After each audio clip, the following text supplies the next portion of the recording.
The next question po, Mr. Chairman.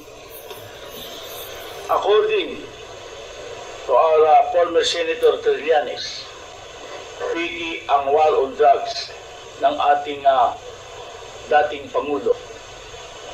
Bakit po kaya sinabi na piki in war on drugs? Siguro pwede nating tanungin. Wala. Si former Senator Baka si Trillanes ang piki. Bakit nasabing piki ang kanyang war on drugs ng mga nakaraang administrasyon? Have you taken your oath, former Senator Trillanes? Please administer the oath first of Senator Trillanes before we ask him questions.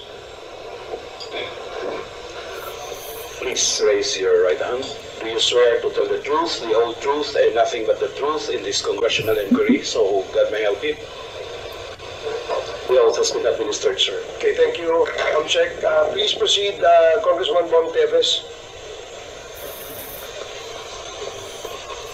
According po kay former Senator Trillanes, sinabi po niya na pigi ang war on drugs nung panahong administrasyon ni former President Duterte. May ask ito, former Senator, bakit po niyo sinabi na pigi ang war on drugs? Ang statement po na yon na peke po ang war on drugs ni Duterte noong nakarang administrasyon.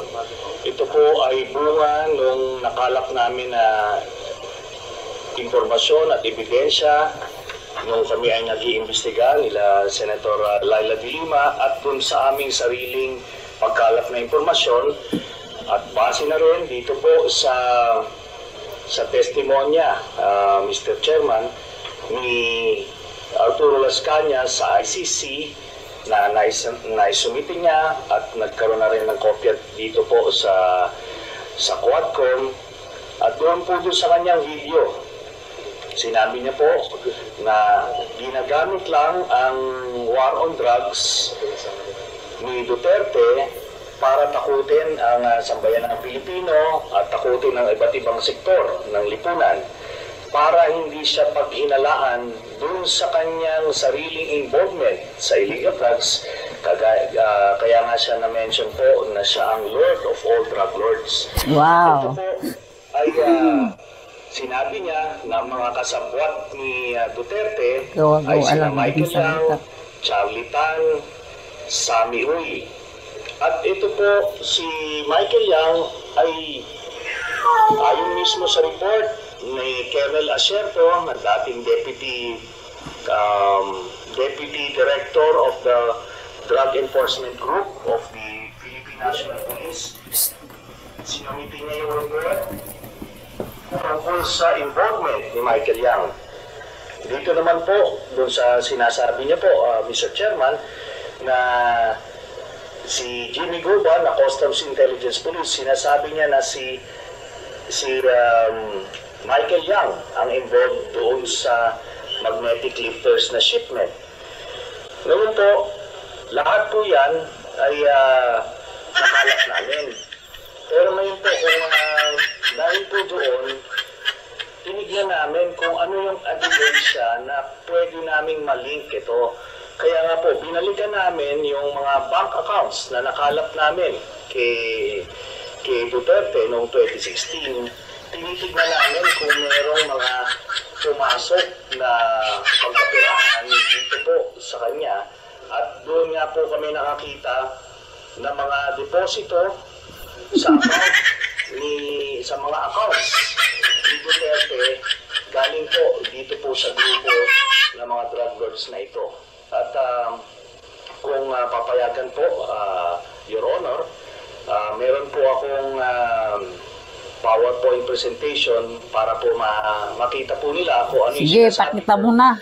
Na money trail, paper trail, dito po sa drug proceeds ni Mr. Duterte and his family. How many minutes will be your Gawa-gawa lang yan. Ano na yan? 5 slides lang po ito. Pero I will focus on the last slide lang ho. Sige, Chairman. Sige, go ahead, Mr. Trillanes. So, Ito po ang sige, doon po sa mga unang slides muna. Ayan. Dami ah. Ito po yung mga palataw sa nakalat ko po ito noong 2016. Tapos ito po ay na-validate na ng ombudsman na kaparehas nga nung naisumite ng AMLAC sa kanila. Kaya ano po tayo, kumpiyansa po tayo sa provenance nitong dokumento. Kumpiyansa daw. So, sige po, next slide. Ito. Tapos, sige po, next slide. Ayan. So, ang total po ng mga credits Dami na yan, Trillanes, ah. 4 billion. No? Ngayon, kung ano talaga yung actual total, malalaman po natin yan pagka binuksan po yung accounts. Ngayon po ito, no? Ang pagkakamali po ni Mr. Duterte nung nagtatago siya ng pagkapirahan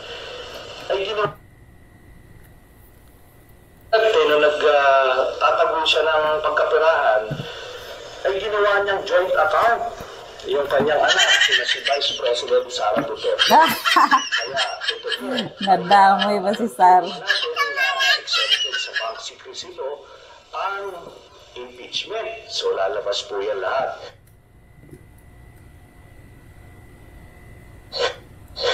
Sige po, next slide. Ito po yung last slide. No. Dito po, meron po, ito po mga transactions na ito, meron pong kay Vice President Sara, meron po kay Duterte, meron po kay Pastor Duterte, meron po kay Bang Duterte, meron po kay Hanilet, Meron ba siya? Abansenya. Si Kitty, wala. Ay